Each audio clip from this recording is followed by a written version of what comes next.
This is a story about the moment I witnessed a life-changing event in just one night. My name is John.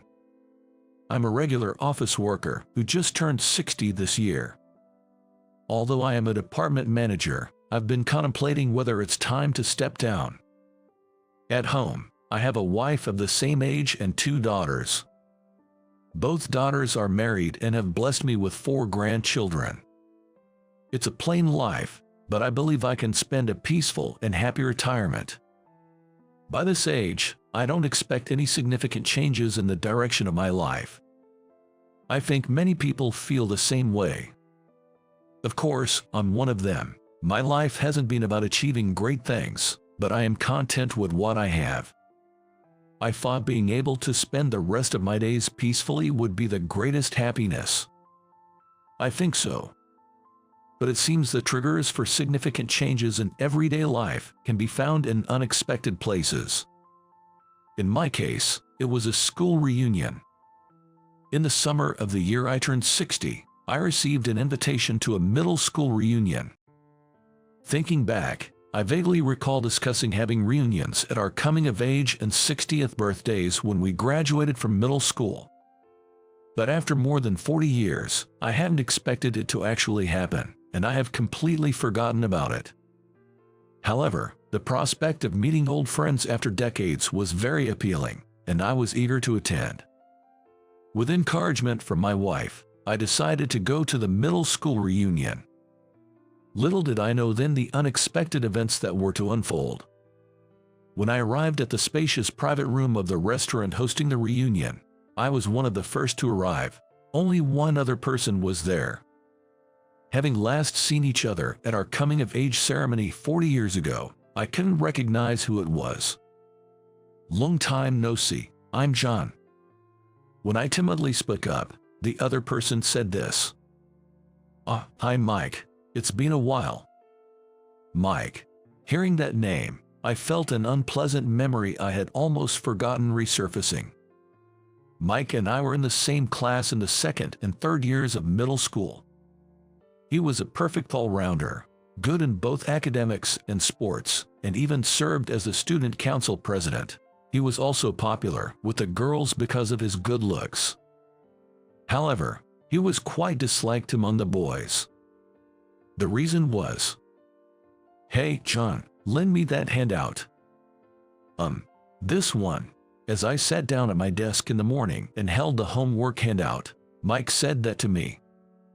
He almost forcibly took the handout I had, erased my name written in the name field, and wrote his own over it. "What are you doing? Shut up. A plain and short guy like you just needs to listen to what I say, whether you bring your homework or not. Your lousy grades won't change." Mike was the kind of guy who would forcefully push his own way. It was clearly an unfair and wrong act, but he was a popular figure with power within the school. As a middle school student at the time, facing such overwhelming influence, I couldn't protest any further. Mike generally had this attitude towards most of the boys, but it seemed I was particularly targeted. I was often sent on unnecessary errands to the school store, had my lunch thrown away, and sometimes even had money taken from me. But he was smart. He never did anything that left evidence, maintaining his position until graduation. After middle school, we went to different high schools, and I remember he didn't attend the reunion at the coming-of-age ceremony because he was studying abroad. He was the last person I wanted to see again, yet here we were, meeting after 40 years. Now, both of us are stepping into old age, 40 years later. I didn't want to believe that childish bullying would happen again, but the fear ingrained in my heart made my body tense involuntarily. "Good to see you again. Have you been well?" Ignoring my tension, Mike greeted me with a smile, and I felt relieved inside. Indeed, time seems to heal all wounds. Or so I thought, but I was wrong. "Just kidding. Who are you again, John?" Unfortunately, I don't remember insignificant side characters. Mike's voice echoed loudly in the still sparsely populated room. I felt the unpleasant sensation of sweaty palms, a feeling I remembered from decades ago. Mike hadn't changed at all, no matter how much time had passed. But similarly, I hadn't changed much either. Unable to retort, I tried to just smile it off, when suddenly, "Hey, John, long time no see." Hearing this voice from the door, I turned to look. There stood an elderly man, unrecognizable due to the passage of time. But somehow, I knew who he was. He was the only one who had extended a helping hand to me during our middle school days. "Edward, is that you?" When I guessed the name of the person, he replied, "Yeah, it's me. Long time no see," and came towards me, naturally distancing me from Mike. Edward had always been kind to me when I was down because I couldn't stand up to Mike. These memories, buried deep in my mind, began to resurface. Watching Edward and me, Mike laughed and said, "Ah, I remember now. The dull duo pretending to be friends. Even after 40 years, you haven't changed a bit, leading such low-level lives.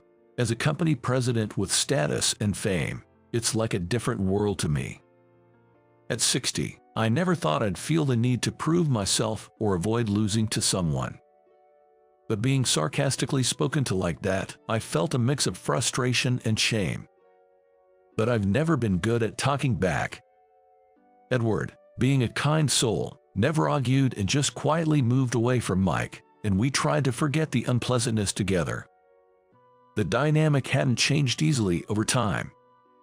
Just then, Edward calmly retorted, "Isn't there no level in life? Everyone's different, so there's no need to compare." Edward replied in a remarkably calm tone. Surprised, I looked at Edward. It seemed Mike was equally surprised and quickly came back with a rebuttal. "People who lead bottom-tier lives justify themselves like that, otherwise they'd feel miserable enough to die." I heard Edward, "You only finished middle school. You probably haven't landed any significant job." Mike had always been good at striking where it hurts. But Edward, unlike me, seemed different now.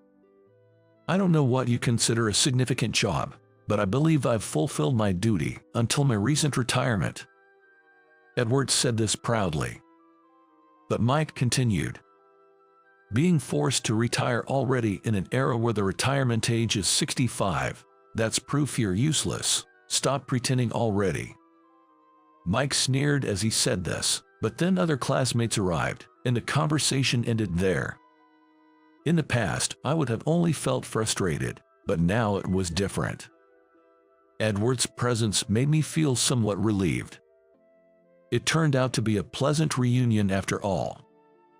Everyone was so aged that we couldn't recognize each other until introductions were made.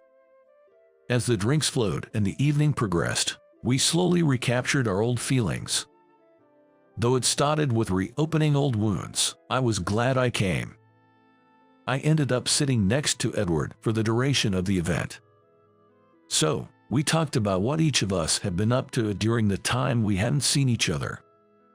We talked about what we had been up to, work, family. We weren't talkative people originally, but after 40 years, we had endless conversations. Edward had changed in many ways, like being able to stand up to Mike, but his fundamentally kind and gentle nature remained the same. That was somewhat reassuring. As the evening drew to a close, Mike, emboldened by alcohol, began loudly boasting about his exploits like tales of valor. Despite being somewhat distant from Edward and me, Mike, perhaps still affected by the earlier incident, kept directing his attention our way. "I'm now the owner of a top-tier hotel. Everyone surely knows its name, that hotel, since I was always excellent from a young age. Everyone must have expected me to achieve something, but to attain a status beyond expectations and make my classmates proud, right, Edward?" Mike insisted on bragging, always steering the conversation our way. "That's incredible, indeed," Edward responded, showing his magnanimity and acknowledging Mike's success. This seemed to irk Mike, who continued his sarcasm. "Just because we're classmates, I can give you any special treatment. It's a hotel too expensive for poor people like you." It's meant for the real elite. Yet, Edward, unfazed, simply replied, I see, got it. I wondered how Edward had acquired such firm resolve. I was genuinely curious about it. It was a question I just couldn't get out of my mind. Annoyed that Edward didn't take the bait, Mike then began a more dubious tale. You can top the industry just by doing regular business. Can you simpletons even imagine how I climbed to the top? He posed a question to our classmates, and seeing everyone tilting their heads in confusion, he seemed quite satisfied. Then, he uttered words that should never have been said. You keep it hidden. Money matters don't go public if you don't talk about them. If you hide it well, tax evasion or anything else is easy. Only smart people like me can climb up high. You guys probably don't have the guts for it. That's why you're just poor ordinary people. Mike, drunk and red-faced, seemed to enjoy this conversation. The other classmates just listened with dismay. That's quite a story, I muttered softly to Edward. Then, I realized something important. Once I had realized it, I couldn't just stay silent, so I immediately stood up. Mike, you should probably stop talking about that. I could feel the blood drain from my face in this unexpected situation. But I doubt anyone around me could guess why I was so anxious. Except for Edward, sitting next to me. However, Mike ignored this final warning and continued to recount his misdeeds as if they were tales of valor. Can't stand hearing about a world so different from yours. Pathetic. Instead, such remarks only made him more boastful. Despite the seriousness of the situation, I didn't want to justify criminal behavior or defend Mike, who had been a nuisance since middle school. But the more Mike spoke, the more I sweated. Unable to bear it any longer, I interrupted him. Mike, Edward was a high-ranking police officer. If you keep going. My words echoed in the hall, silencing everyone. Mike, who had been enjoying his story, turned pale.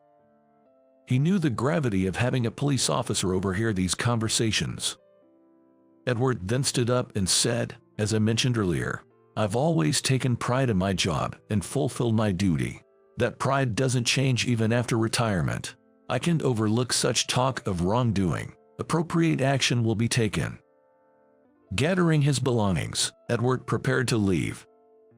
Mike, his earlier bravado gone, desperately followed Edward. Wait, we're classmates, right? It was just a joke to liven up the mood. Please overlook it, I beg you. But Edward replied, classmates or not, I can give you special treatment. You said that yourself earlier. We'll see if it's a lie or not after an investigation. Goodbye. As Edward walked away, Mike collapsed to the ground. Damn it, damn, he cried in a voice too hard to listen to. Later, Mike's company was raided by the police. Indeed, they found evidence of tax evasion, just as he had boasted, leading to his arrest. I heard about this when I met with Edward later. That's when I asked him something I'd been curious about. How he had gained such strong willpower. The idea of Edward, who had only a middle school education and was average in studies, becoming a high-ranking police officer had initially shocked me. I was deeply interested in what had happened to him after graduating from middle school. And his answer was something I never expected. After middle school, when you, my friend, were being bullied, I, too weak, couldn't do anything to help. That feeling of helplessness and shame stayed with me. I couldn't dream or envision a future for myself. So after graduating, I left home and wandered aimlessly, essentially becoming homeless. Then, a police officer approached me. As we talked, I was inspired to become strong, to right wrongs, and to protect others. I wanted to become someone who could defend a friend in trouble. So, in a way, it's thanks to you, John. Haha. No way, that's exaggerating. I guess I need to be a bit stronger myself. How about I teach you some self-defense next time? We can have you getting mig now, can we? The long-held thoughts of a friend who was supposed to be closest to me, spanning decades. Knowing this made me incredibly happy. Once you reach the age of 60, it's easy to think that people's lives don't change significantly anymore. That's what I believed. But I was wrong. The paths we take in our 60 years of life, for better or worse, diverge. And this is likely the same whether we're 70 or 80. So, I'll continue to walk a straight path, even if it's ordinary, one that I won't be ashamed of in front of others. Reuniting with an old friend made me realize this.